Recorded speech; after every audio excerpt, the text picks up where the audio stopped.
I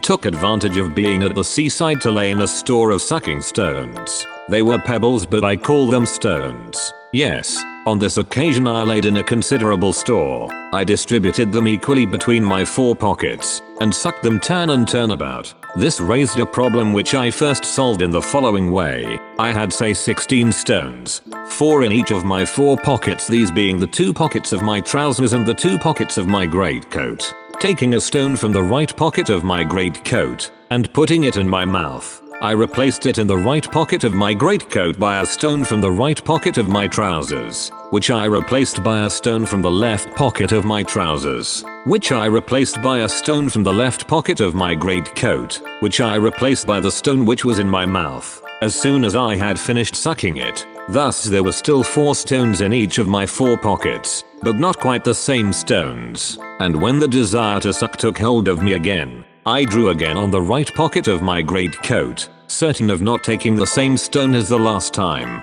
and while I sucked it I rearranged the other stones in the way I have just described, and so on. But this solution did not satisfy me fully, for it did not escape me that, by an extraordinary hazard, the 4 stones circulating thus might always be the same 4, in which case, far from sucking the 16 stones turn and turn about, I was really only sucking 4, always the same, turn and turn about, but I shuffled them well in my pockets, before I began to suck, and again, while I sucked, before transferring them, in the hope of obtaining a more general circulation of the stones from pocket to pocket. But this was only a makeshift that could not long content a man like me, so I began to look for something else. I might do better to transfer the stones 4 by 4, instead of 1 by 1, that is to say, during the sucking, to take the 3 stones remaining in the right pocket of my greatcoat and replace them by the 4 in the right pocket of my trousers, and these by the 4 in the left pocket of my trousers, and these by the 4 in the left pocket of my greatcoat,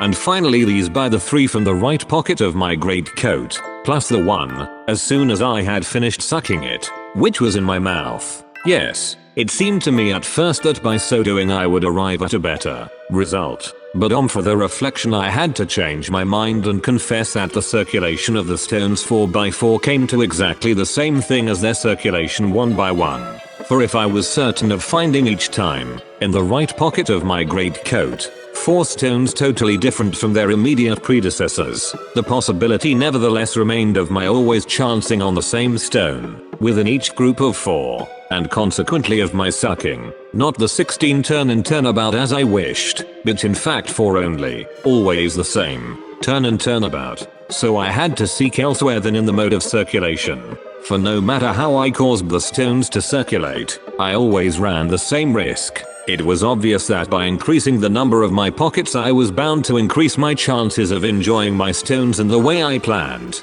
that is to say one after the other until their number was exhausted. Had I had 8 pockets, for example, instead of the 4 I did have, then even the most diabolical hazard could not have prevented me from sucking at least 8 of my 16 stones, turn and turn about. The truth is I should have needed 16 pockets in order to be quite easy in my mind, and for a long time I could see no other conclusion than this, that short of having 16 pockets, each with its stone, I could never reach the goal I had set myself, short of an extraordinary hazard, and if at a pinch I could double the number of my pockets, were it only by dividing each pocket in 2, with the help of a few safety pins let us say, to quadruple them seemed to be more than I could manage, and I did not feel inclined to take all that trouble for a half measure, for I was beginning to lose all sense of measure, after all this wrestling and wrangling, and to say, all or nothing. And if I was tempted for an instant to establish a more equitable proportion between my stones and my pockets,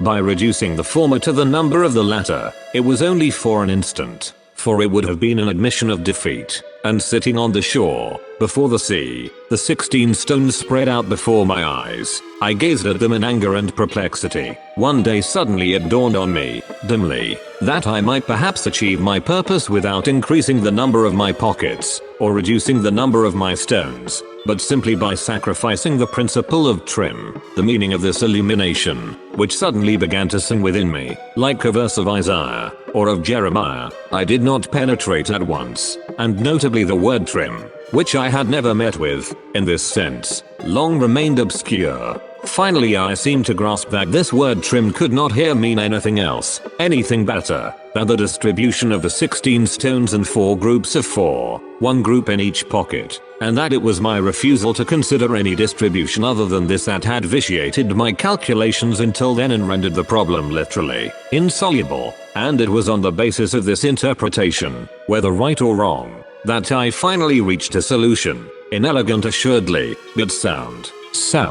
Now I am willing to believe, indeed I firmly believe, that other solutions to this problem might have been found and indeed may still be found, no less sound, but much more elegant than the one I shall now describe, if I can. Good, now I can begin to suck. Watch me closely. I take a stone from the right pocket of my greatcoat, suck it, stop sucking it, put it in the left pocket of my greatcoat, the one empty of stones. I take a second stone from the right pocket of my greatcoat, suck it, put it in the left pocket of my greatcoat, and so on until the right pocket of my greatcoat is empty, apart from its usual and casual contents, and the 6 stones I have just sucked, one after the other, are all in the left pocket of my greatcoat. Pausing then, and concentrating, so as not to make a balls of it, I transfer to the right pocket of my greatcoat, in which there are no stones left, the 5 stones in the right pocket of my trousers, which I replace by the 5 stones in the left pocket of my trousers, which I replace by the 6 stones in the left pocket of my greatcoat.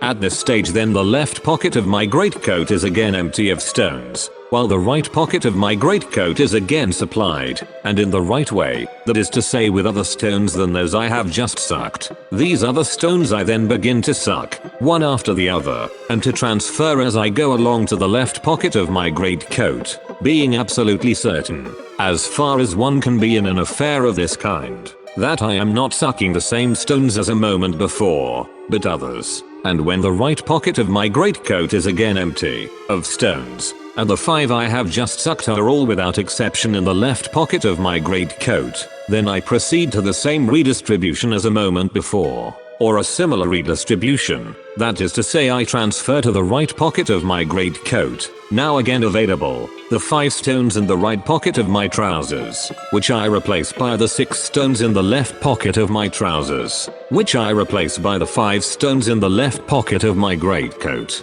and there I am ready to begin again. Do I have to go on? There was something more than a principle I abandoned. When I abandoned the equal distribution, it was a bodily need. But to suck the stones in the way I have described, not haphazard, but with method, was also I think a bodily need. Here then were 2 incompatible bodily needs, at loggerheads. Such things happen. But deep down I didn't give a tinker's curse about being off my balance, dragged to the right hand and the left, backwards and forwards. And deep down it was all the same to me whether I sucked a different stone each time or always the same stone, until the end of time. For they all tasted exactly the same. And if I had collected 16, it was not in order to ballast myself in such and such a way, or to suck them turnabout, but simply to have a little store, so as never to be without. But deep down I didn't give a fiddler's curse about being without. When they were all gone they would be all gone. I wouldn't be any the worse off, or hardly any, and the solution to which I rallied in the end was to throw away all the stones but one,